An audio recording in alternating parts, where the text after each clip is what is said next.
Okay, it's 15:03, so we'll be beginning.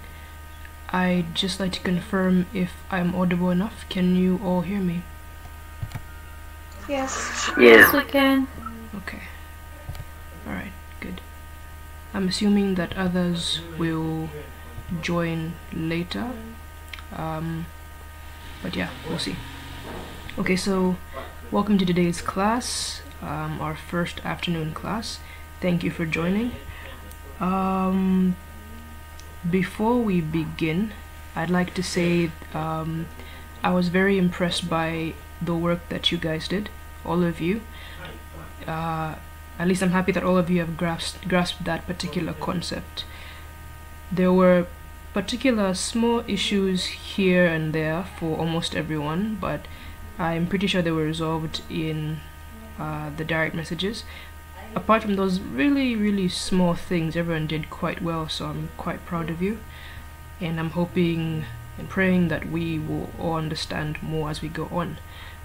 So before we begin today's lesson, I want us to do a brief recap. Can anyone give us the basics of what we learned in the previous lesson? Anything you remember? Anyone, even one small thing. What did we learn in the last lesson?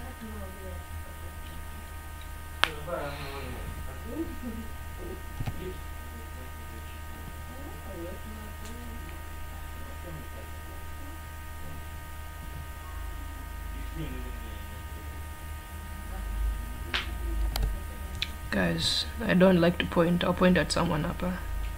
Just one small thing. One sentence, Jay. What did you guys learn?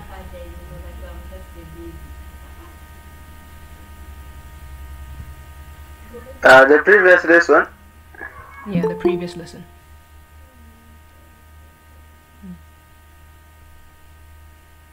Or if not the previous lesson, anything you've learned from the beginning of the lessons. Okay. What I learned from the last lesson was a point of maximum satisfaction is called le point satiété, and then when you reach at that point, the marginal utility is at 0, and the total utility is at its maximum, and then the consumer the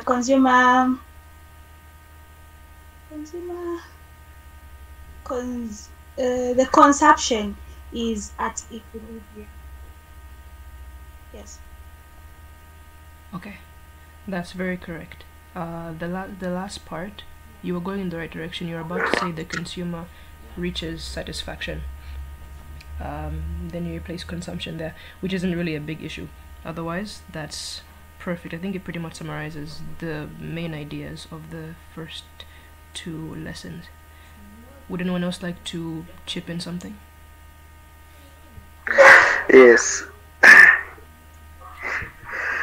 Yes, as for me, I learned about equilibrium, as in the balance between the usefulness of the goods and the price of the good should be the same, as in. And I also learned that the demand and prices of goods evolves. Elasticity, like the variation of demand and of price. I think that's what I. Okay, thank you, Alex. Yeah, that's a brief idea from the first lesson, or the first part of the second lesson, anyway, because the first lesson was kind of like a repeat. But yeah, that's perfect. Anyone else before we get into it?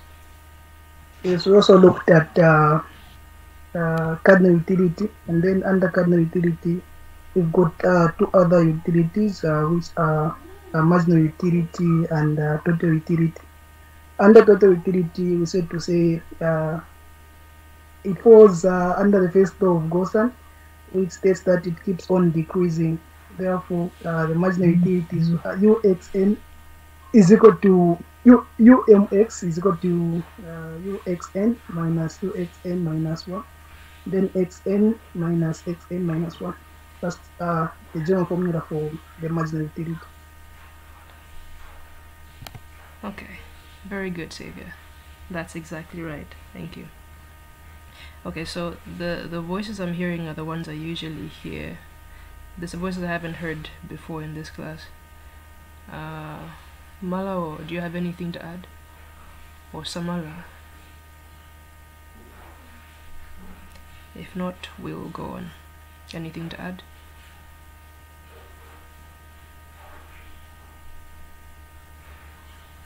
No, I don't. Just what they've said. Okay, thank you, Malao. Alright, so we'll begin our lesson for today. Before we get into today's content, I want to show you a few more graphs concerning what we looked at previously. So I'm going to share my screen to just confirm if you can see. Voila. Okay, can you see the PowerPoint? No. I can. You can't. Let's see.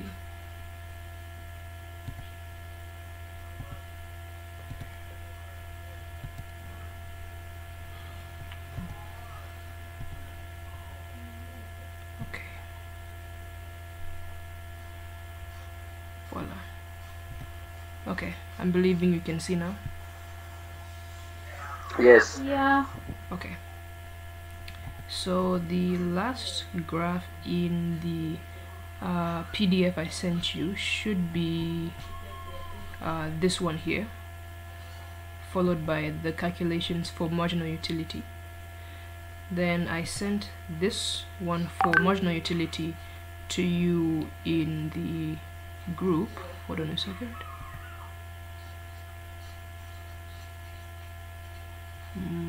I believe someone was trying to join. Okay. If not, we can continue. Yeah, I sent this one into the group. There's another one I want us to observe, which basically shows us how marginal utility and total utility evolve at the same time. So if you observe from the work that I gave you, you see that in the graphs for total utility and marginal utility, they evolve in different directions. For example, let's look here. Voila. So here on top, we have our graph for total utility. You see that it's going up until the point of satiety here, and it begins to come down. But for the graph of marginal utility, it's coming down up until the point of satiety here and begins to become negative. Now in the example that I gave you, the coordinates only reached up until 0, and you didn't see how marginal utility can begin to become negative, but I'm believing you got the general idea. After that point 0, it begins to become negative. Are we together up until this point? Yes. Okay. Yes. Alright, thank you. So we have a few observations here on the side. So it says, this first point here, for the values of x that are smaller than x1, we have our x1 here, we have 0, x1, and the final point x here. For the values of x that are smaller than 1, or x1, marginal utility is positive and decreasing. So you come here to the graph of marginal utility, you see that it's on the positive side, yes, but it's going in a decreasing manner, it's going down. And then it says that total utility grows at a decreasing rate, which is a kind of strange term, but if you can observe how it moves here, you see that it's evolving, it's positive, yes, but at some point it begins to decrease after the point of satiety. Is it clear up to there? Yes. Okay. So this is for the values that are smaller than x1. That means the point between 0 and x1. Even here on marginal utility, the points between 0 and x1. So then we go to our next point. It says, for the values of x that are bigger than x1, marginal utility is negative. So we go down to our graph here for marginal utility. Beyond this point here, x1, they begin to become negative. And it says again that total utility decreases. So you come to your graph right here, and you see after the point of satiety, it begins to go down and to decrease. Clear so far? Guys, are you there? Maybe you can just repeat that point. The last point about total utility? Yes, the last one. Okay. So it says, for the values that are superior or bigger than x1. So we're talking about this point here, the values between x1 and x. Total utility begins to decrease. So what this tells us is that x1 here represents our point of satiety.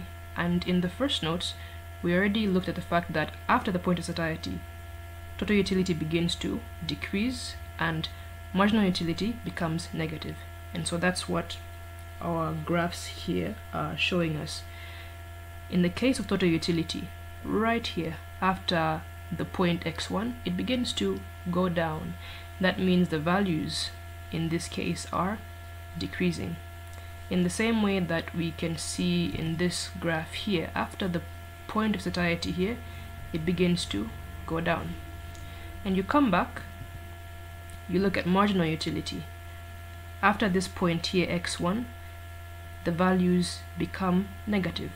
You can come back to this graph that I sent you. In this case, our point of satiety was 5, and after 5 it begins to become a negative value or negative numbers. Is that clear? Yes. Yes. Alright, thank you. Then the last point here says, at the point where the value of x is equal to x1, that's just this x1 here, marginal utility is equal to 0. We mentioned in the first lesson that marginal utility is the derivative of total utility. So that's the formula you see here, but you rarely use it. But yeah, so in this case, marginal utility is equal to 0. That's what we have here. We already discussed this in the conditions we had to understand. And then total utility is at its maximum point, and therefore our consumer has reached their point of satiety or their point of maximum satisfaction, which is one of the points that you guys briefed us on before we began the lesson. Is that clear? Is there anything that I need to clarify before we move? Yes, so for marginal utility, the point of satiety is always at 0. Voila, that's correct. I see. Okay. Anything else? Can you just explain the last part, the last point here? Okay, no problem. So these graphs, they basically summarize the points we learned at the beginning. Let me just go back to them here. So, like we said before, at the point of satiety, total utility is at its maximum, and marginal utility is equal to 0. So we come back down to our new graphs here. We observe that on our graph of marginal utility, the point x1, which represents our point of satiety, is at 0, right here. So the value of marginal utility in this case is 0, which is what our formula here is saying. When you reach the point of satiety, your UMX will always be equal to 0, and that's just the basic idea of this formula here. Then you come back on top to your graph of total utility, and it tells you that the total utility has reached its maximum point. It can't go any further than that, which means it will decrease. So for you to understand these two graphs, you simply have to go back to the things we looked at, the conditions, and then you try to apply them in this case and see how they work or how they can be observed. I don't know if that's clearer or if there's more I can do. That is clear. I think it is clear. Okay. But guys, don't feel shy to ask questions. You can ask me again and again, like I said before, and I can find a better way to explain it. If not, you can come to my DM and then I'll go through it slowly with you.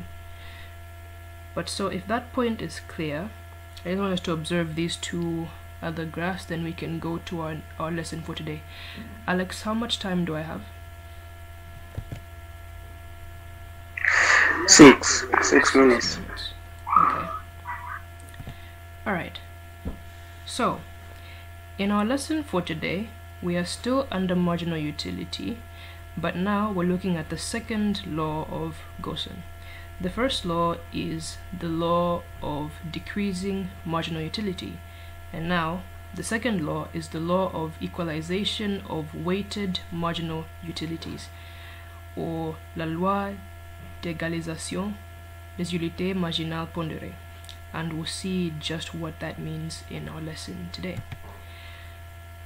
Okay, so as we are observing this particular law, there's one thing we have to understand. The people who came up with this law assumed that the total utility of particular goods can be added. Like we mentioned previously, that total utility is marked by UX, so that's for the good X. Now imagine you have a good called Y. The good Y has its own total utility. So what you do is you say UX plus UY will give you UXY, which is the total utility of the two of them together. So basically you have two goods, you're observing their usefulness, and then you add it to make an aggregate or a sum to see how it satisfies one person. The issue with this theory is that the additivity of utilities means that goods can be independent, which is our first statement here. The additivity of two utilities means that the goods can be independent. So we have to understand exactly what the term independent good means. But it makes it a strange case because it's a rare case where someone will buy two independent goods. Usually goods are either substitutable or complementary. So the next question logically is, what is the meaning of a substitutable or complementary good or an independent good, which we'll see in the next slide. Any questions so far?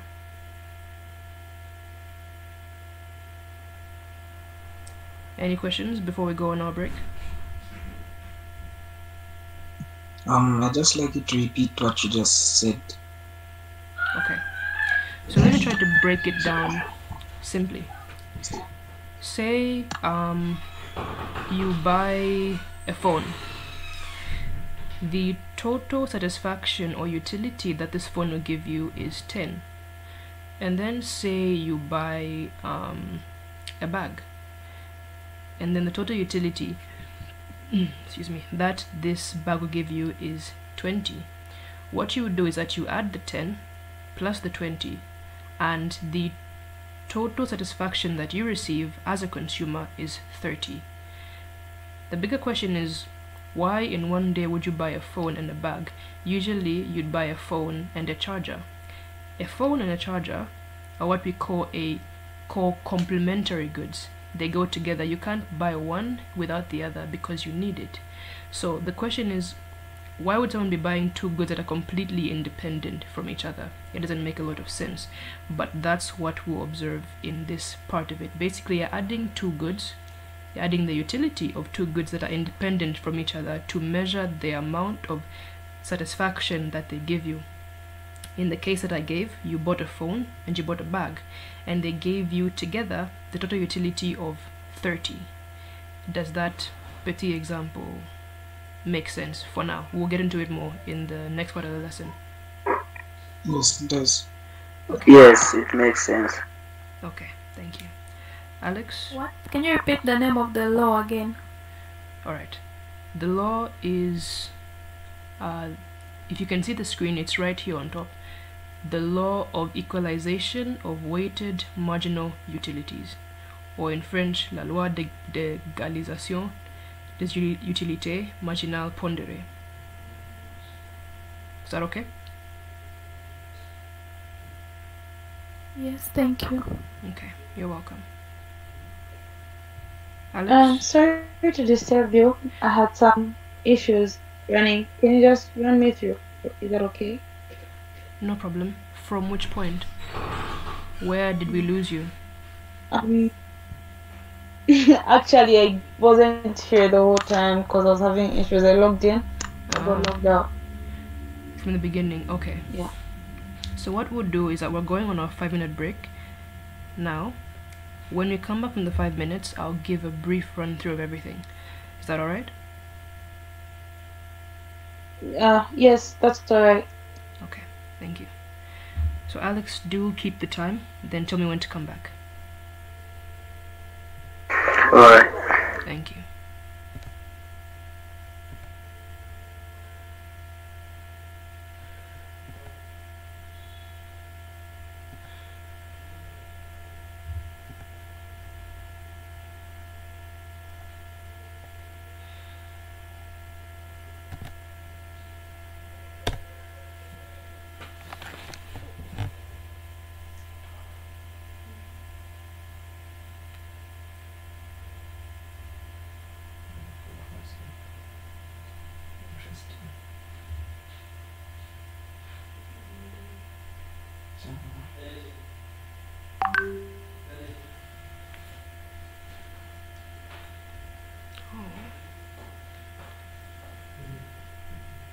Good for you, Alice.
Stop.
Yes, Madam Zeta. Oui, je suis là. Okay. Alright, so let me share my screen again and we'll try to go over in brief what we've looked at. Okay. So please confirm if you can see the screen. Yes. Yes. Okay. So at the beginning of the lesson, we went over a particular graph I put in the notes I sent to you. I updated the notes and I put in a new graph. So what I'll do is, I didn't get your name, but the young lady who had issues with the network, you can just send me a message on Telegram and I'll explain that particular part to you privately. And yeah, anyone else who has questions no on that problem. point? Alright, good. Anyone else who has problems there, you can ask me as well and I'll explain the same. So in this part of the lesson, today's lesson that is, we are going to look at the second law of Gaussian, which is the equalization of weighted marginal utilities. And it talks about how you can add the utility of two independent goods, but it's a rare case because goods can either be substitutable or complementary, and we'll see as we go on what that means. But a general idea of the independence of goods would be buying a bag and buying a phone. A phone, for example, would give you a total utility or satisfaction of 10, and a bag would give you a satisfaction of 20. When you add the two, you have satisfaction of 30, one total satisfaction. So that's what we're going to study here. In a case where you're buying two independent goods, how do you choose the right ones to give you the most satisfaction? But before we do that, we're going to look into the definitions of the independence of goods, substitutable goods, and complementary goods. Is that okay so far? Yes, yes. Okay, that's one answer. Is that the same for everyone? Yes. Wait. Okay, d'accord. Thank you. So the first definition we'll look at is that of substitutable goods. So what we have here are just characteristics of a substitutable good. So assuming you can see this part of the screen, the first point tells us that goods that are substitutable are goods that you can interchange because they have the same characteristics, or they have identical characteristics. That's this part here. Let me just highlight it. Voila. So goods that are substitutable have identical characteristics. It means that you can take one for the other and you will still have the same satisfaction. Take the same example of buying a phone. Say you buy a Samsung A20 and it gives you the satisfaction of 20. You may choose later to buy a different kind of phone, maybe a different version of Samsung, maybe a Samsung A21. The characteristics are very similar, so it would still give you the satisfaction of about 20. So these are goods that you can easily interchange. You can buy one or the other and you still have the same satisfaction. Is that clear so far? Yes. Okay. Alright. So the second point tells us that a variation in the consumption of one of these goods can be compensated by an inverse variation in the consumption of another. What does this mean? For example, you say that you buy, let's change the example from a phone to maybe you buy 2 sweets. Yeah? So you buy 2 sweets of a particular type and then you buy 2 other sweets of a different type. So say that you decide to change, you don't want to buy 2 sweets of the first type. You decide to buy 1. But for you to have the same amount, for you to have 4 sweets, you decide to then buy 3 of the other sweet. It means you still have 4. Because they give you the same satisfaction, you can easily change the amount. Excuse me, sorry, just give me a second.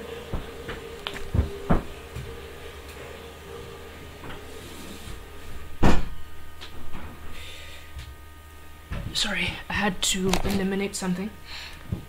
Okay. Let me start that example again. Okay. So, say you have 2 sweets under the name of X. So you have 2 of X. And then you buy 2 other sweets under the name of Y. In total, that gives you 4. Say you decide to buy less of X, but you still want to have 4 sweets. You buy 1 of X and buy 3 of Y, and you still have 4. The amount of satisfaction you receive from these two remains the same because you're compensating. They have the same characteristics, so it doesn't matter if you buy more of one and less of the other, it still gives you the same thing. Is that okay so far? Yeah, but repeat the point again. Sure. Not the example, but the point. The point. Okay. The point tells us that a variation in the consumption of one can be compensated by the variation, an inverse variation of the consumption of the other. That means if you change in how much you take or buy of one of these substitutable goods can be compensated, can be made up for by an inverse change. Meaning if you buy less of this one, you buy more of the other. You buy more of this one, you buy less of the other. Is that okay?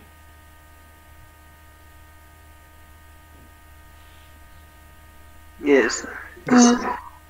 Okay. So to clarify that part, I put a small equation here to work with. So, like I said in the example of the sweets, you want to have 4 sweets. So that's this case here. Let me highlight this in a different color. Voila. So you want to have 4 sweets. So you buy 2 of x and 2 of y.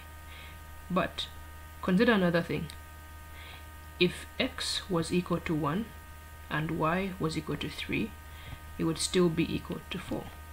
And in the same way, if x was equal to 3 and y equal to 1, it would still be 4.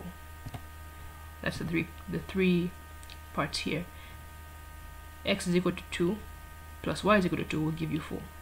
But x is equal to 1 plus y is equal to 3 will give you 4. In the same way, x is equal to 3 will give you y is equal to 1, or rather y plus y is equal to 1 will give you 4.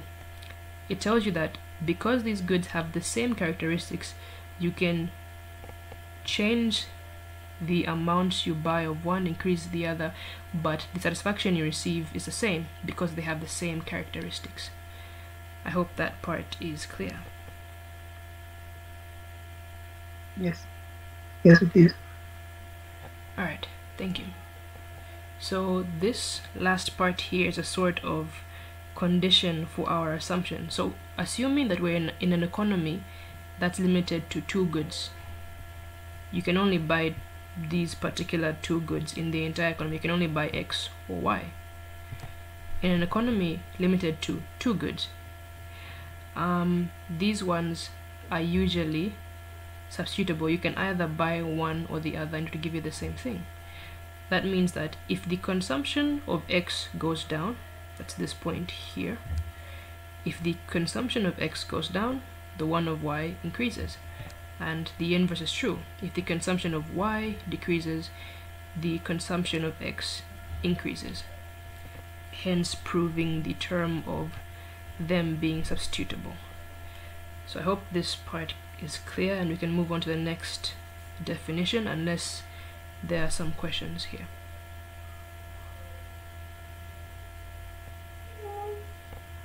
Any questions, or I can move forward?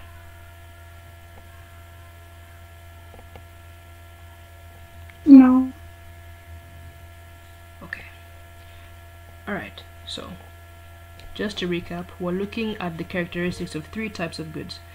The ones that are independent from each other, the ones that are substitutable, the ones that can substitute each other, and the ones that are dependent on each other. So the next definition is the ones that are dependent, or the ones that are complementary. Previously I had given the example of a phone and a charger. Usually you buy the 2 together because you need them both. You can buy a phone, of course, but you still need a charger to keep it going. Give me a second. Seems someone has rejoined. Okay. Coming back. Can you guys still see the screen?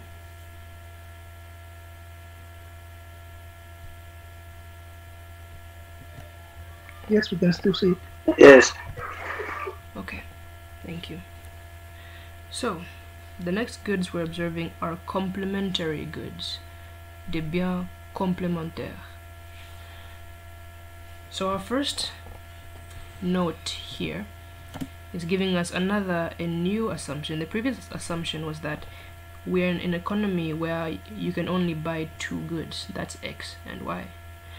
But then in this case we're assuming we have an economy where you can buy a lot of different goods. Plusieurs. Here.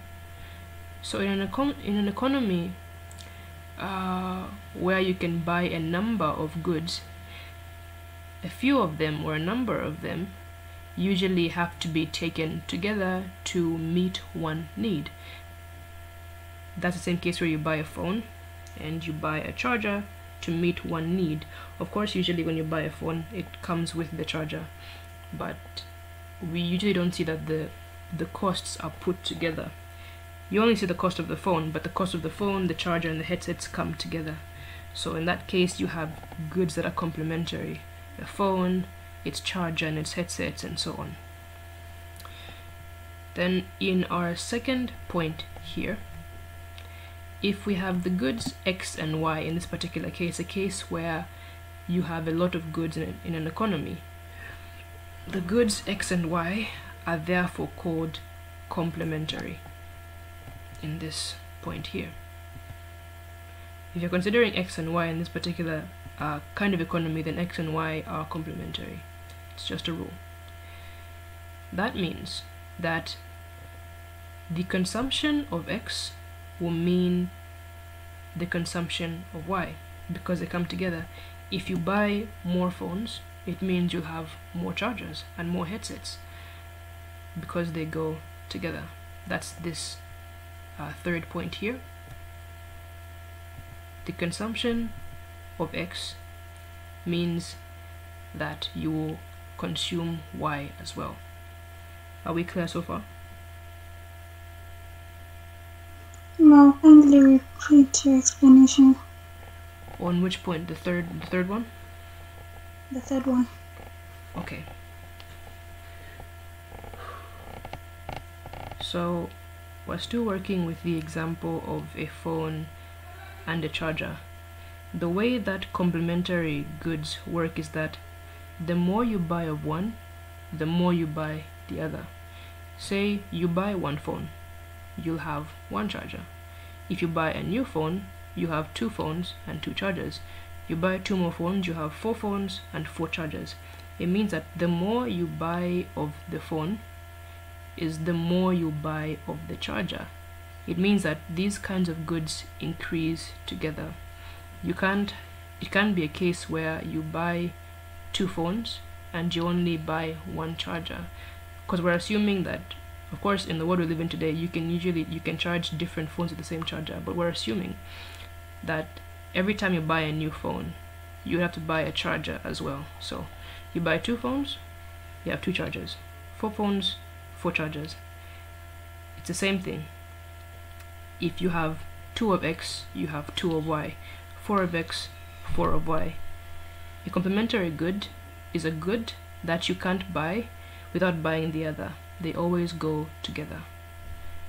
Is that clear? Yes, it is. Yes, yes.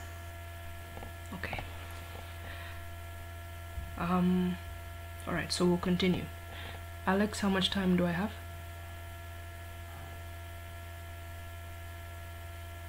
6. 6 minutes. Okay, so we'll finish up the definition of complementary goods and go to independent goods. So yeah, the basic idea, I think the basic idea just for you to grasp in this case is that a complementary good is a good that you can't buy without buying the other. So these goods always come together, and if you increase one, you increase the other. 2 phones, 2 chargers, 4 phones, 4 chargers, just like that. Which is also what this fourth point here explains. Every variation of the consumption of X will mean a variation, an identical variation in the consumption of Y in the given proportions. And then I gave another formula here. So it says si X plus Y doit être égal à 2, X, Y sont égaux à 1. That means if the result of X plus Y should be 2, then both X and Y are equal to 1. It's 1 plus 1. But in a different case, if X and Y should be equal to 4, then that means that both X and Y are equal to 2. It's a different case for the other one I gave, where in this case you have to find 4, but you could add 3 and 1. This is a substitutable good. But when you come to the complementary goods, they both have to be equal to 2 because they have to increase at the same rate. They must have the same proportion. That's this last point here. They must have the same proportion. It has to be exact. If that part is clear, we can come here. Any questions? Also, like they're just in pairs, like a couple. Exactly. Exactly.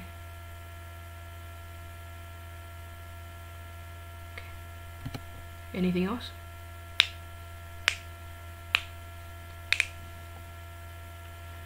No? Okay. Yes, nothing. Alright, thank you. So in that case, we'll now look at the definition of an independent good, which is what we'll be focusing on. Our first point here says that two independent goods are the ones who have autonomous demands.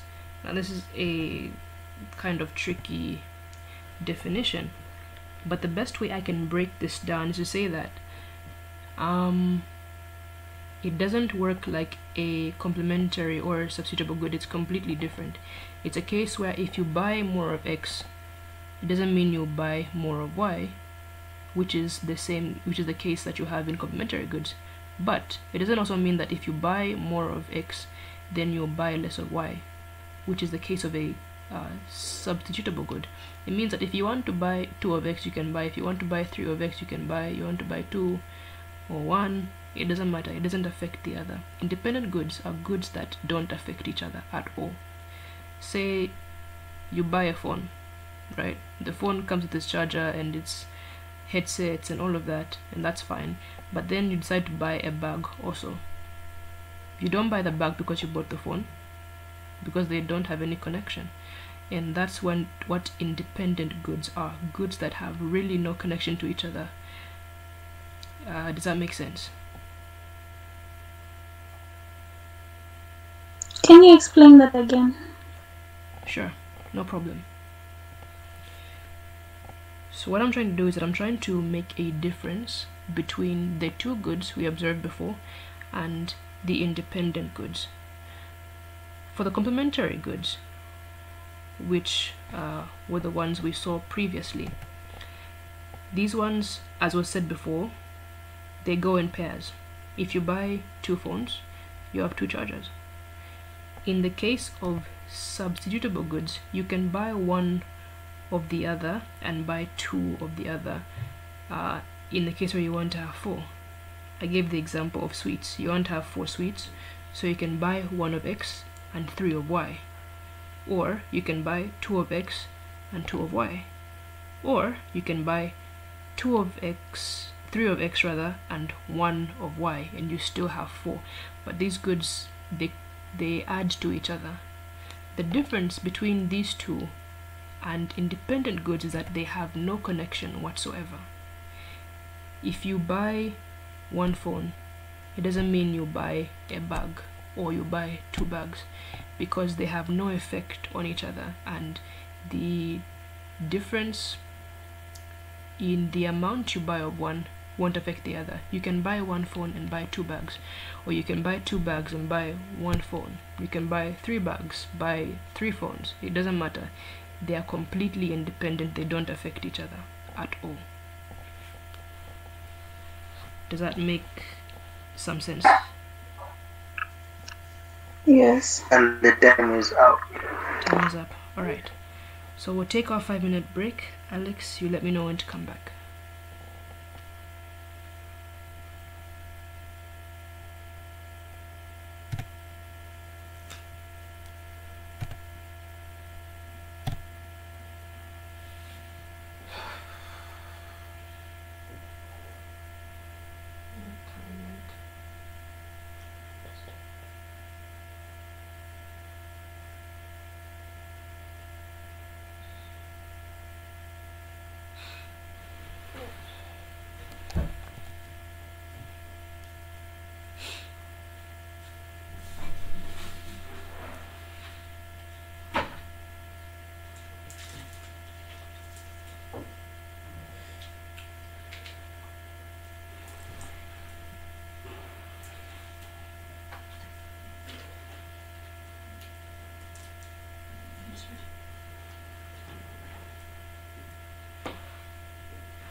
which means we haven't really even started today's lesson. Oh, it's a short lesson. I can't wait for my holiday.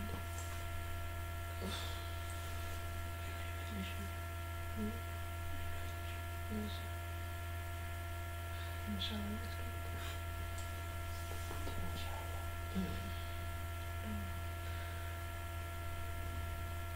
Because we are not at the point that I thought we'd reach, but again, those are unrealistic expectations. It takes a lot for them to completely understand.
Nous commençons, madame.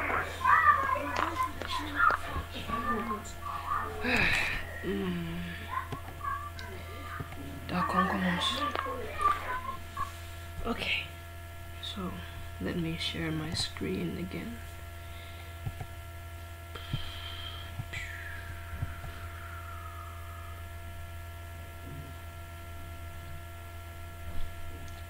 Right. Do confirm that you can see. Yes, we can see. Okay. Oui. Alright, so I went down. So we were looking at the independence of goods. I'll ask again, was that part clear?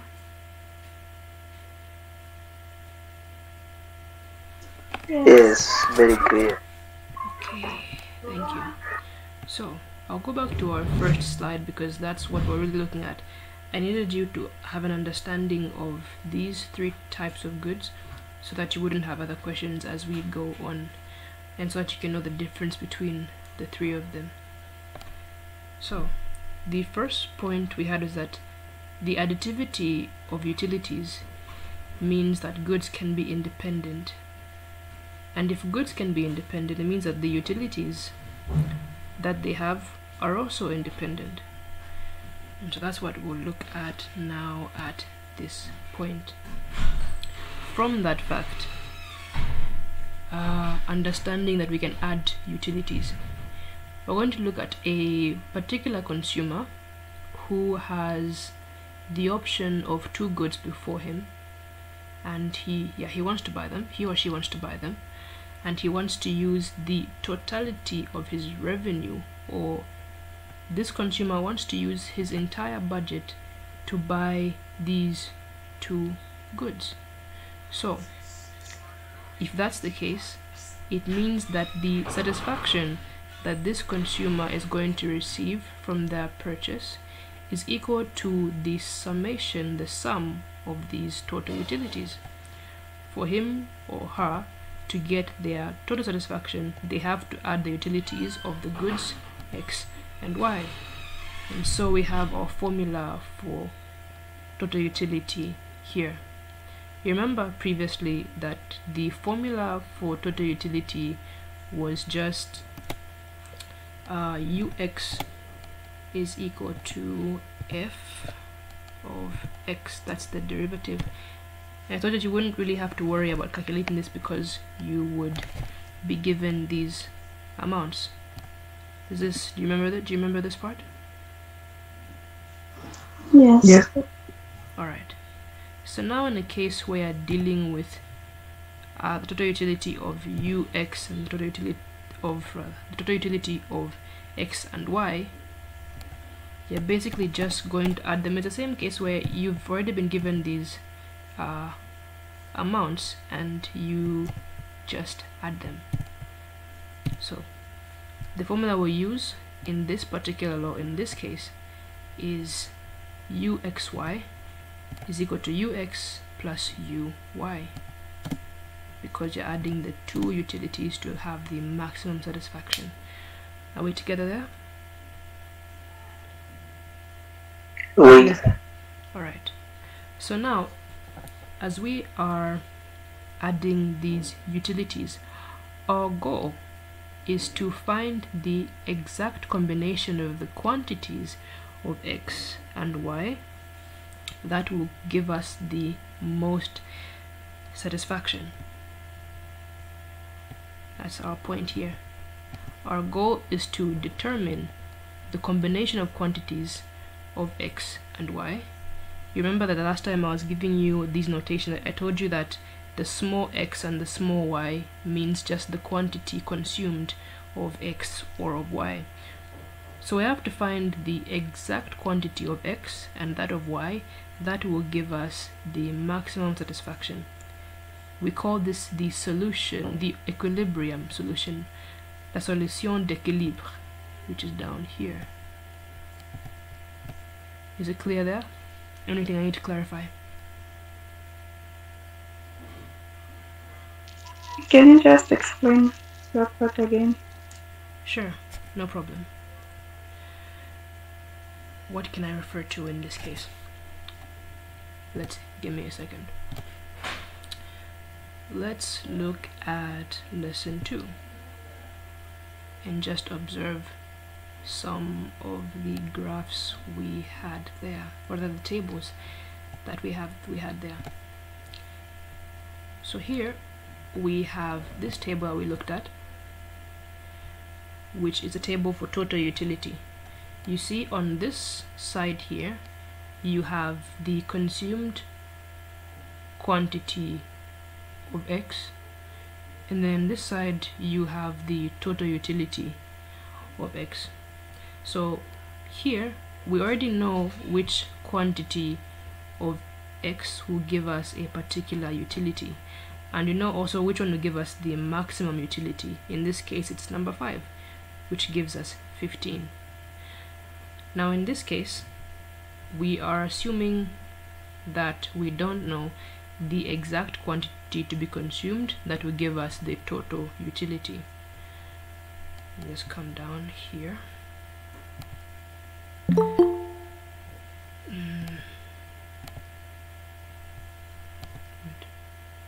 Okay, someone has just joined us. I don't know if it was a network issue or if you were present before, but shall we continue?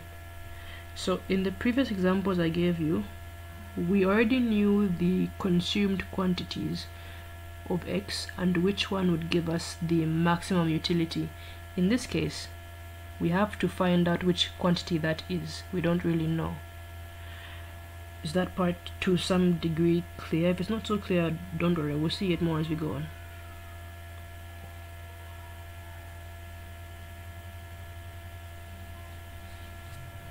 Is that clear to some degree? Yes. Okay. So, just to go over it again, our formula is uxy is equal to ux plus uy, which entails the total utility for these two goods.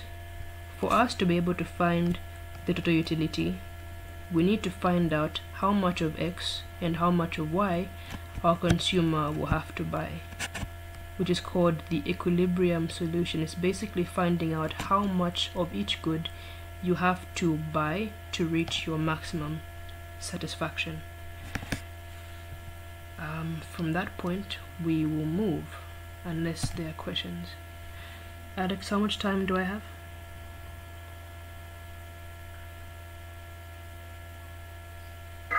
13 minutes. Okay, so there was a question here. I want to be sure that it's clear somehow before I move on, because if it's not clear, the rest won't be clear. As for me, it's clear. Okay, I don't know about anyone else.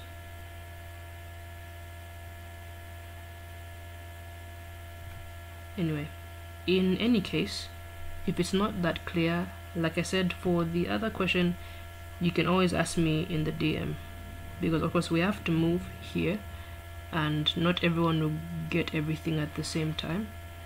But also, if you work together, some things that one got in this lesson you can share with each other and it will complete your knowledge. But if that doesn't work, you can always text me and ask me privately, and I'll take more time to explain. So moving on,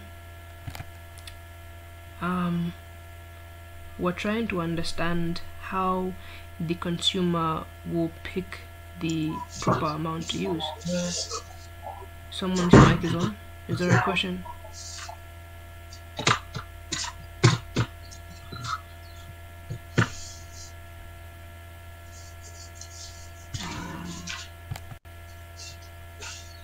Malawo, your mic is on. Voila. Thank you. Okay. Alright, so in trying to understand how the consumer will choose the amount to buy and know that this amount will give them the maximum satisfaction, we're going to go back to the issue of marginal utility. Because, as we mentioned before, marginal utility is just a small part of total utility, and it's the one that really helps us to observe how total utility can shift and change. So what our consumer will do is that they will compare the marginal utilities that they have against the price. In our introduction to this course, I recall that I mentioned that we assume that the consumer has all the information that they need to make the right decision. So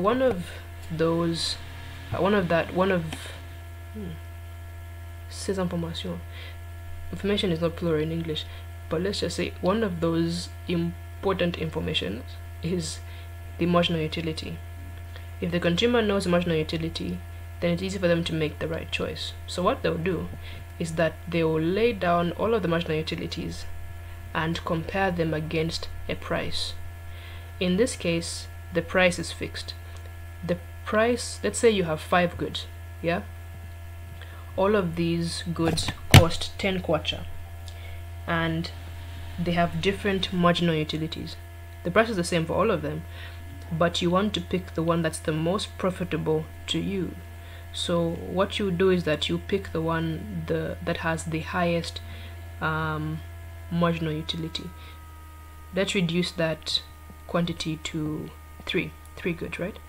Let's say you have 3 goods. Let's say you have 3 biscuits, and then the marginal utility of one is 3, the other one is 5, and the other one is 7, but they all cost 10 kwacha. What you do is that you pick the one that has the marginal utility of 7, the highest marginal utility, because it's the one that will give you the most profit. Are we okay there? Yes. May you please explain that again? No problem. What I'm basically trying to say is that you have a number of goods for you to choose from, right? And in these goods, you have the ability to know their marginal utility. That means you have the information you need to make the right decision. In a case where you have 3 goods, they will cost the same thing. The price will always be the same in this case. But what will be different is their marginal utility. For you to get the most satisfaction, you will choose the good that has the highest marginal utility. So you lay down your 3 goods. The price is the same, they all cost 10 kwacha. And you want to see which one has the highest marginal utility. So you pick amongst those. One is 3, one is 5, one is 7. And the one you pick is the one that has 7 because it gives you the most satisfaction at that moment. So in a case where you are observing independent goods, it's a case where you have a lot of goods to look at, but they all cost the same thing. What you want to find is the one that gives you the highest satisfaction. And I think that's better explained in this second point here. It says that we are going to make a comparison amongst a lot of marginal utilities. Excuse me. Come again? Yeah, you can. Sorry, you can go ahead. Kindly increase the font size because they're too small. They're too small to see. All right, give me a second here. Let me see.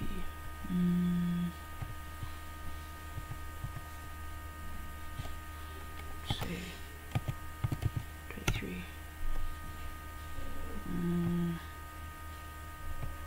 How visible is it now? Should I make them bigger? No, just like that. Alright. So, again, we're coming back to our second point, which is telling us that we are going to make a comparison amongst a lot of marginal utilities in ratio with a fixed price. So you have a lot of goods that cost the same thing, except they have different marginal utilities, and that's what explains the name of this particular law, which is the law of equalization of weighted marginal utilities. The word pondéré means weighted, or in other words, it means compared. You are trying to see which one gives you the most satisfaction or the most utility. Many goods, same price, but different utilities. Is that okay?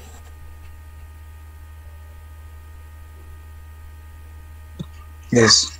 Yes. Okay. So, it's further explained in our second point. I think I was trying to make this very clear when creating these notes.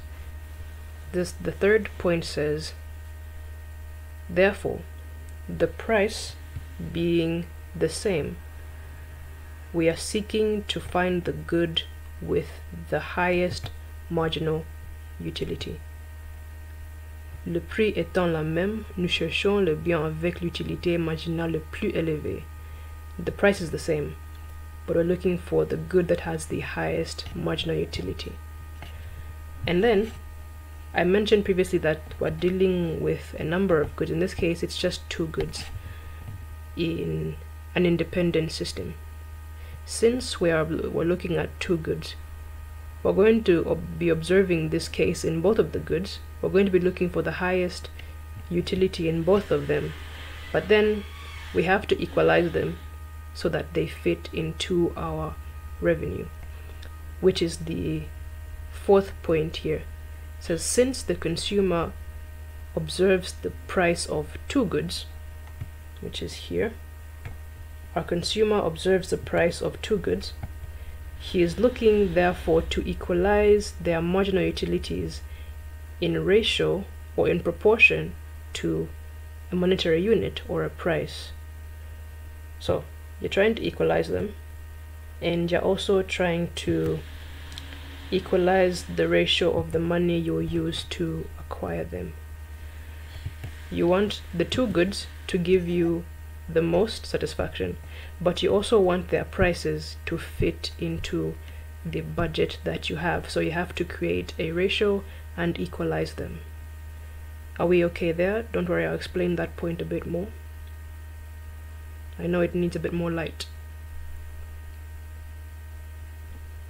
Any questions? Yeah. Yes, and then on the first part there is the P, UMX, PX, and UMY, then PY. What is the meaning? Okay, so it's the same formula that I've written in red down here. UMX over PX is equal to UMY over PY. So basically, it's okay. Let me go back. And could you change the color of the formula? Because it's not like visible. Okay, I can see it properly. Okay, let's try The red. white. Let's see if you can see white better. Is that clearer? Or should I go for yellow instead?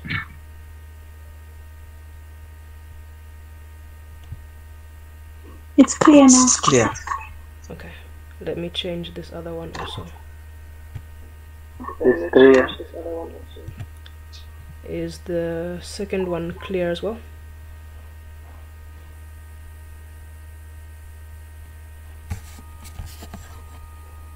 Yes. Yes. Okay. Before I continue, Alex, how much time do I have? 2 minutes. 2 minutes. Okay, so I'll come back and explain that point. For now, what I want you to understand is that the consumer is looking at two goods and trying to get the most satisfaction out of both of them, but he's also considering the price of these goods. So it would be okay to choose like the most satisfaction, of course, but they have to fit within the person's budget for it to actually work. So we'll come back and do more in that case.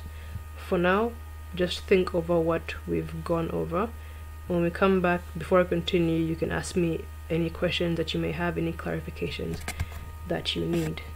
Is that alright? Yes, it is. Okay. So Alex, you tell me when to come back. Alright.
Nous commençons, madame.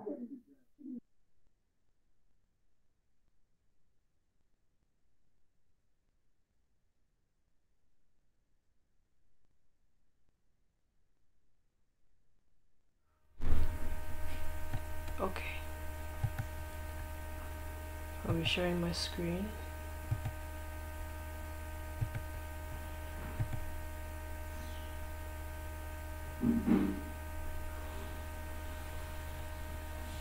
Alright. If you can see, let me know. Yes, we're able to see. Alright, so before I was asked a question before I continue there. Are there any clarifications that you guys need? Apart from the current question.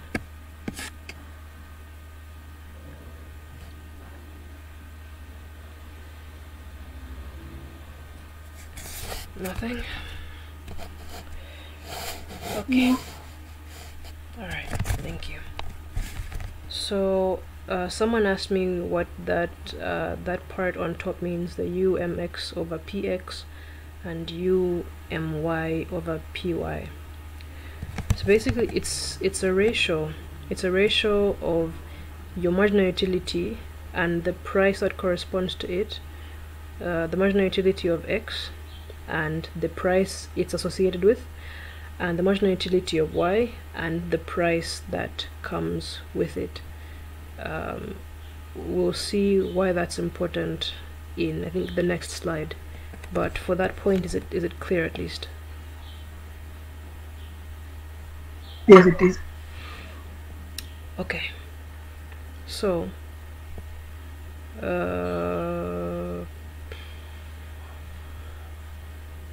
yeah, I'm sorry, I'm a bit tired now, but yeah.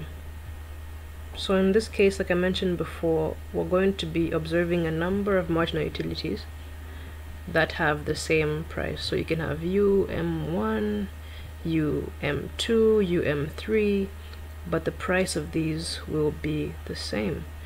We want to find the one that gives us the most satisfaction, and then when we compare the marginal utility of X and that of Y, we want to find a ratio that's good enough for us to get the most satisfaction and fit it into our budget.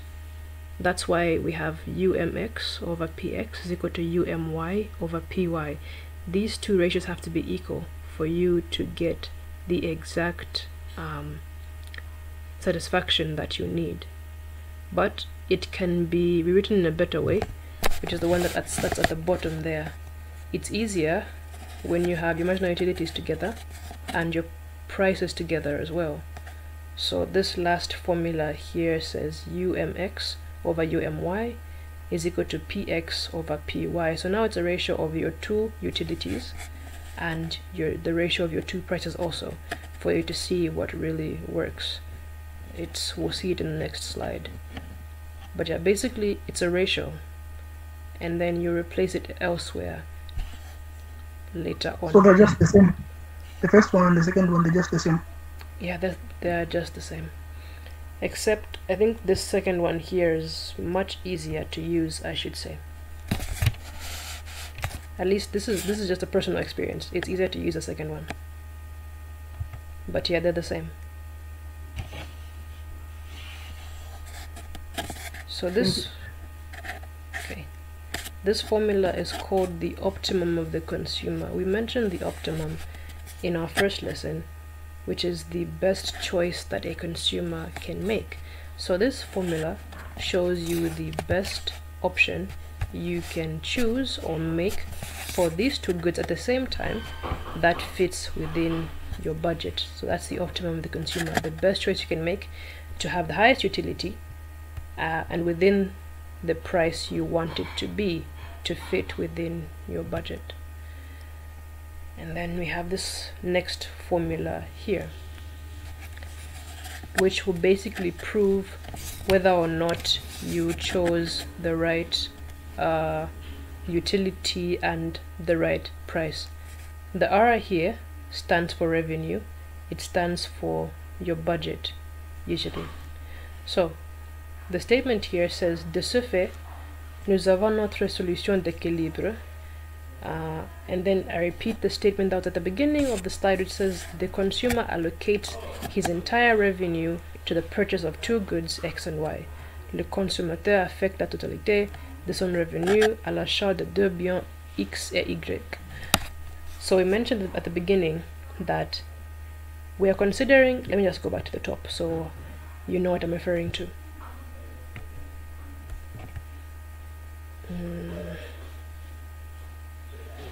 Where is it? Just give me a second. Voila.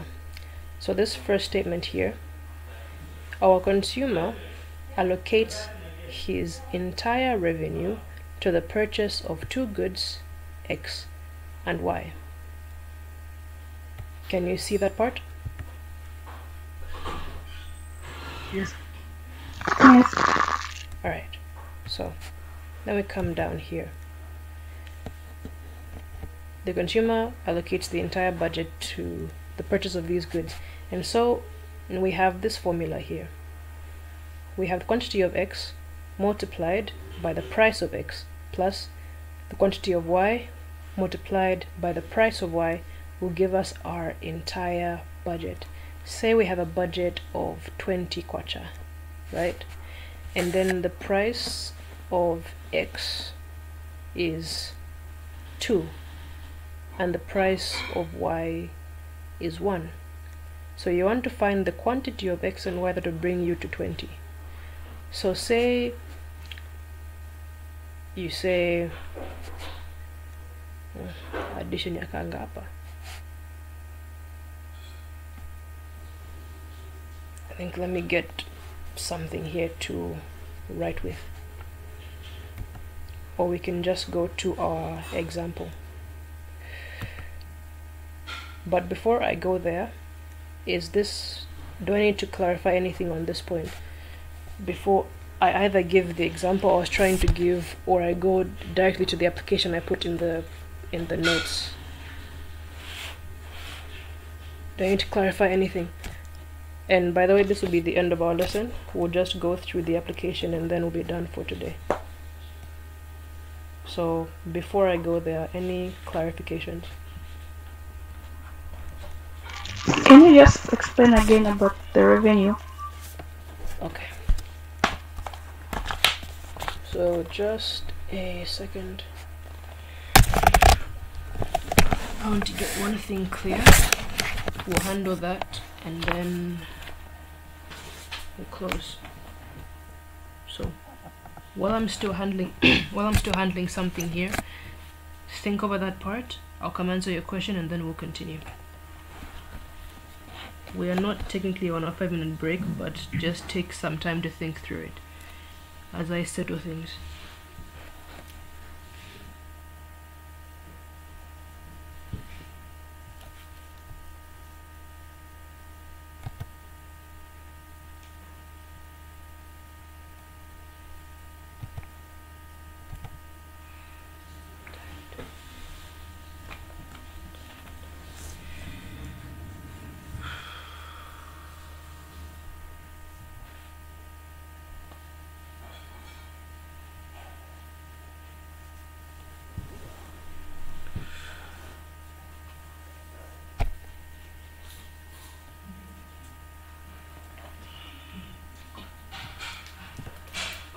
I'm back. So tell me again, which part do you want me to explain? The issue about revenue? Yes. Okay. So when we were trying to understand the issue of marginal utility in this particular law, we said that our goal is to find the correct quantity of X and the correct quantity of Y that gives us the maximum satisfaction. So the equation that we have here basically proves to us whether or not we found that particular quantity, because Once you find that quantity and multiply it by price, it should give you the budget you have at hand. Say you have a budget of 10 kwacha and the price of X is 2, the price of Y is 1. You should find an amount of X and of Y that, when multiplied by those values, gives you your budget of 10. Basically, it's just proof about whether or not you made the right choice. If you didn't make the right choice, it won't give you the exact budget you have. Is that somehow clear? Yes. Okay. Yes, so after we're done with the first formula, and then we have to come to this one. We're proving what are we trying to prove? That you made the right choice. You'll see how that works in the example. Thank you. You're welcome. So there's some things you're considering here. Let me list them out for you. The things that you'll be considering are: 1, the marginal utility of X and Y, which may vary. That's the first thing, marginal utility. And then you consider the prices of X and Y, but these will be fixed. So first thing, marginal utility of X and Y, and then price of X and Y. Once you've considered these two, the next thing you look at is the quantity of X and Y. Once you consider this, you go to your revenue, your budget. So that's 4 things: marginal utility, price of X and Y, quantity of X and Y, and then revenue. They all follow each other and they serve to prove whether or not you made the right choice. At the end of the day, you should be able to say that the amount of X and Y that you bought, for one thing, could fit within your budget, means you could afford to buy it, and secondly, that you made the right choice and you had the most satisfaction possible. So the first part, where you are looking for marginal utility, it proves what gives you the most satisfaction. When you look at revenue, you see if that fits within the money that you have to use. Is that okay?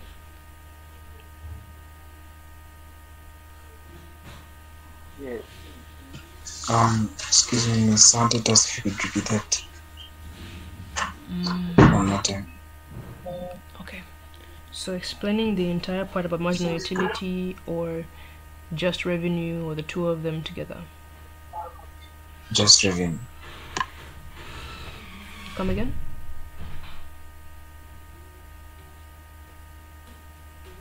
Just revenue. Just Please. revenue. Okay. So, yeah, after you found your marginal utility, what you want to see is if the goods that give you the most satisfaction can fit within the money that you have to buy. That's your revenue, that's your budget. It will lead us to this formula here. I think it will be better explained when we look at an example. Yeah, I think you'll understand better when you look at the example. Yes. Okay, so let me just come down here. Alex, how much time do I have? 12 minutes. 12 minutes. Okay, so we'll use that up to just go over this part. Okay. So our application here tells us that we have a consumer who allocates his entire revenue, which is equal to 10 dirhams, to the purchase of 2 goods, that is X and Y. So the guy in question here wants to buy 2 goods, and then he only has 10 dirhams to use. Now, these 2 goods have different prices. X has the price of 1 and Y has the price of 2. What they have at the bottom here is a table that shows us the marginal utility of X and the marginal utility of Y, and then it also shows us the quantity of these goods that correspond to them. So the question is, which combination of these goods will give you the most utility, and which ones will fit into your budget? So if you look at the formula we have here on the side for marginal utility, the one I'm showing you is the second one, which I told you it's easier to use because I think it just helps you see clearer. Basically, as you are looking at your marginal utility, it should be something that equals the ratio of your prices. In this case, we look here at the bottom. The price of X is 1 and the price of X is 2. So you're looking for the combination that will give you 1 and 2 again. I understand that's not exactly so clear, but I will try to explain it a bit more. So take, for example, the marginal utility of X, which is 3 here, and the marginal utility of Y, which is 6 here. When you have 3 over 6, if you break it down, you'll still end up having 1 and 2. So that's one thing you can say, but the question is, will it fit into your budget? So let's say here we have 3, and here you have 6. So tell me if this is true. When you break down 3 and 6, you have 1 over 2. Yes? Yes. Okay. So now, to prove our point, we're going to try to put in the quantities of X and Y that correspond to these two and see if they give us 10. So when you come here to marginal utility of X, which is 3, the quantity you have on top here is 5. So your 3 is here on top of the quantity which is 5. So you come into your formula down here for X, put in 5. Then you come down to your marginal utility. We picked 6, and on top the quantity is 4. So you come and you put it here on Y, 4 times that. Now the question is, does 5 times 1 plus 4 times 2 give us 10? Is it true? No, it's not. No. Voila. So here's the thing. You have a huge list of marginal utilities and quantities, and you may find many that fit this condition of 1 over 2, but not all of them will fit into your budget. So the point in coming up here is that you're looking for the one that gives you the most satisfaction, but it fits within your budget. If it doesn't fit, the combination is wrong. So we'll look again. Let's look for something that will give us 1 and 2 if you break it down amongst these quantities. You have something here. You have UMX, which is equal to 6, and UMX, which is equal to 12 here. These can also give you 1 over 2, but if you were to replace the quantities in our formula, it won't give you 10. Let's try to prove that. So say here you take UMX is equal to 6, the quantity is 2. You put it here, 2. And then 12, the quantity is 1. Put it here, 1. Just from seeing it doesn't give you 10. Not so. No. Okay. So we'll look again. Which other combination gives us this? We have here 4 and 8. So UMX is equal to 4. The quantity is 4. Voila. You put in 4 times 1. And here you have UMY is equal to 8, and the quantity is 3. So you put in 3 here. So when you say 4 times 1 plus 3 times 2, does it give you 10? Oui. Yes. Voila. So it's a simple exercise that helps you to really see if you've made the right choice. You have to look for the one that gives you your revenue in the end. So I think it's something that explains the entire law. The law is the law of weighted marginal utilities. So as you can see in our box here, you have a number of marginal utilities for X and for Y, and many of them can come together and they can fit the current condition that you have, which is 1/2, but not all of them will give you 10. So our job is to find the exact combination that gives us the value of 10. Is that okay so far? Yes, but where do you use that formula for marginal utility X over marginal utility Y is equal to price of X over price of Y? And when do you use the formula? It's this case that we saw here. It's the case where the first thing we're doing was that we're looking for values that meet the condition of 1/2.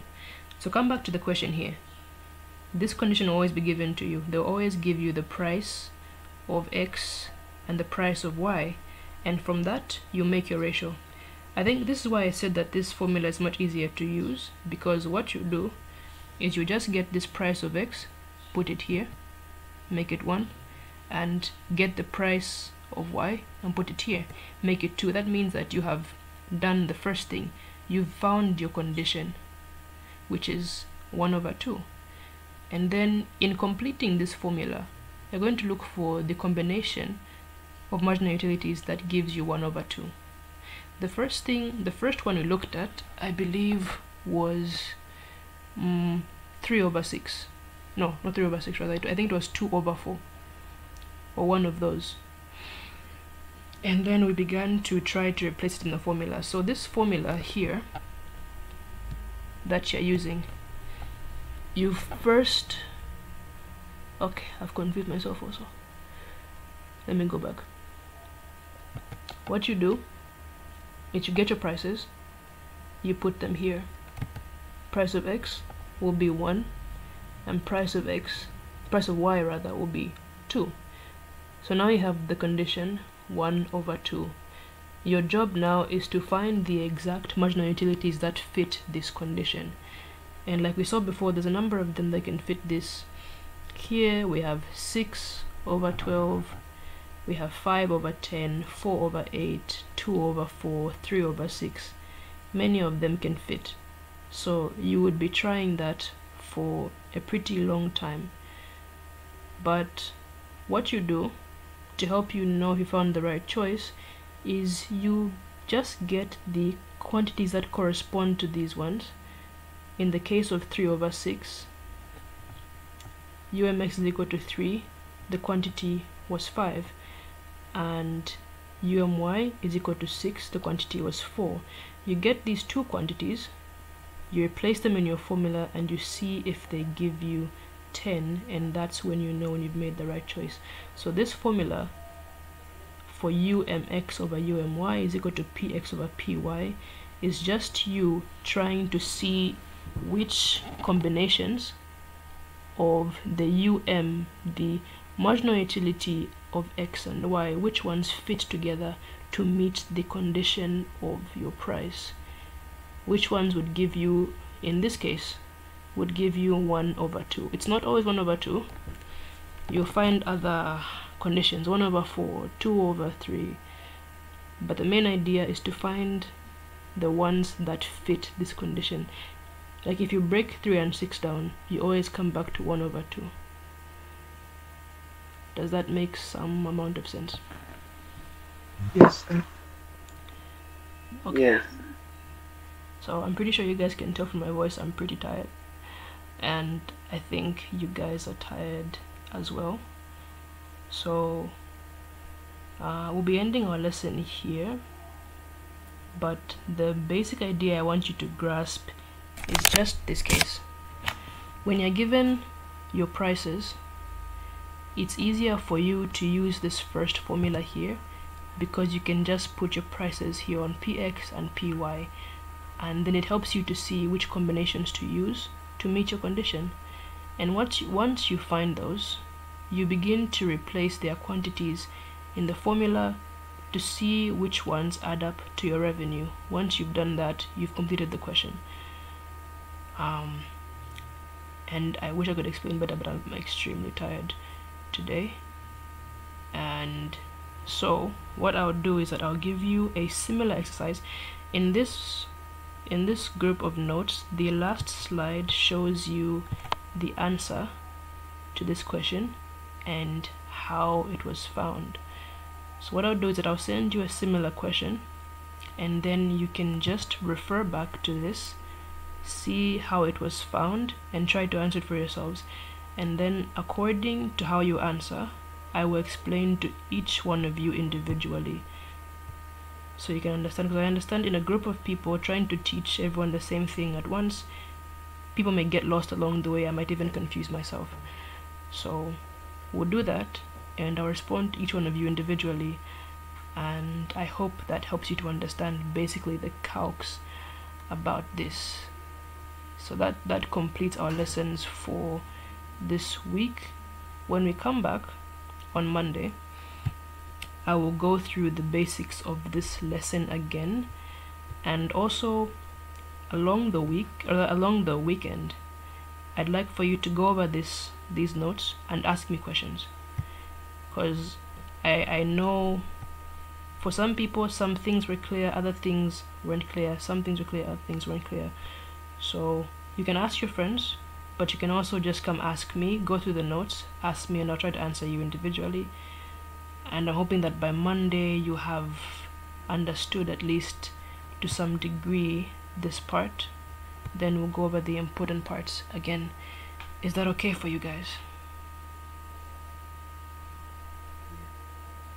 Yes. Okay. Alright, so I'll let you guys go now. Have a good weekend, and as you answer the questions, come again? Don't forget to send the PDF. Oh, don't worry, I won't. I don't forget these things. Okay. It's more important for me for you guys to understand, so this one will be at the back of my mind. I won't forget to. Okay. Anything else?